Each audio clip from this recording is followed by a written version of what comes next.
Walang Pasko na pumalya na hindi ko nakasama yung family ko. Kahit wala kaming handa, basta magkakasama kami, okay kami. Pinakamalaking blessing na binigay sa akin ni God, itong trabaho ko. Nagkakaroon ako ng opportunity para makatulong din sa ibang tao. Yung nami-miss ko is yung namamasko ako sa mga ninong at ninang ko. Hindi naman dahil sa regalong hinihingi mo, kundi yung makita mo lang sila. Alam naman ng lahat ng daddy ko blind, diba? So, hanggang ngayon, hoping pa rin ako. Parang nakakalungkot lang isipin na buong Pilipinas, alam yung mukha ko, pero yung daddy ko hindi. So, sana, buong taon yung wish ko talaga. Ang Pasko ay panahon ng mga pangarap.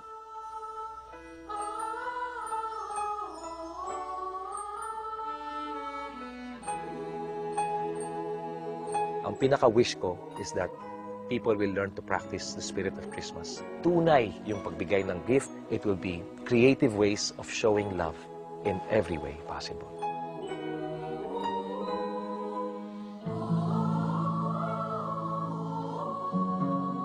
Hindi lahat ng tao merong oportunidad para tumulong. Pero once na may tumulong at kaya mong tulungan, tulungan mo na. Kaya lumapit siya yun, ibig sabihin meron kang maitutulong sa kanya.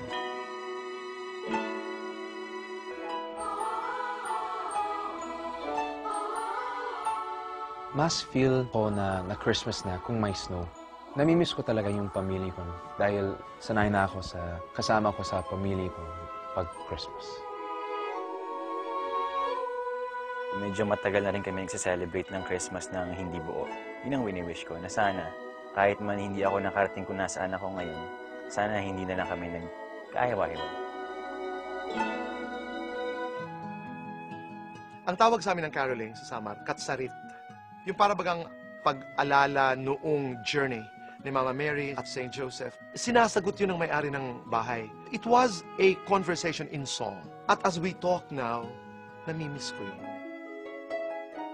Iba yung feeling talaga pag nakakita ka ng taong nakangiti dahil sa ginagawa mo. Yun yung matuturing kong napakalaking blessing na binigay sa akin ni God. Makapagpasaya ng tao, kahit sa maliit na paraan. Yung favorite memories ko talaga every year, pag nasa audience yung mom ko, tapos may performance kami sa school for Christmas. Mag-uumpisa pala. Hinahanap ko siya. Tapos pag nakita niya ako, yung hindi ko malimot yung face niya, magla-light up na. Nagsisilbi ako sa mga elders. Pag Pasko, meron kaming big party. Iba yung feeling na hindi lang sa pamilya ko, nasi-share ko yung blessings ko.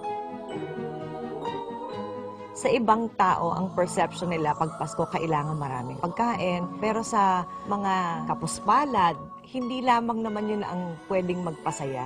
Maaaring kasi kumpleto kayo sa pamilya. Tsaka ako naniniwala na ang Pasko talaga ang sentro bata eh. Ito ko yung saya nila talaga. Na at least merong isang araw sa isang taon na maaalala nila parati growing up.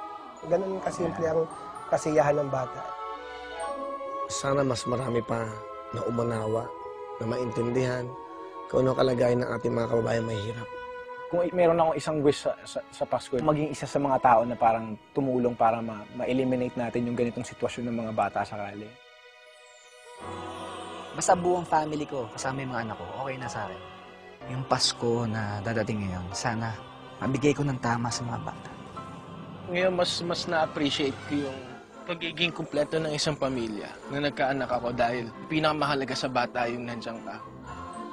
When parents start commenting on how well you raised your children, that's the greatest gift that a child can give you. I would like to see my dad na ang dami pa niyang napapasaya. Magmula nung nalaman namin that our mom was sick, every day that she has been alive has been Christmas for us.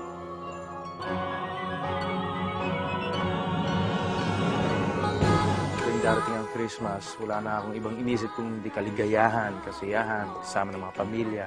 Yung mga anak siyempre, ng blessing namin. Lahat sila nagpupunta sa bahay. Masaya sa pamilya namin dahil malaking party. Pati hindi ko pamilya, hanggang doon din nagpupunta rin doon.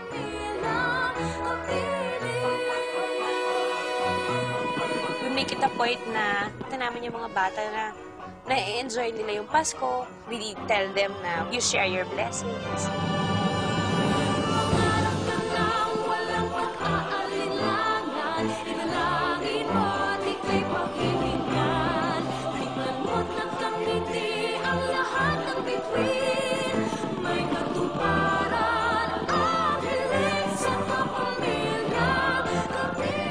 Ang Pasko is really just a representation of what life should be all about.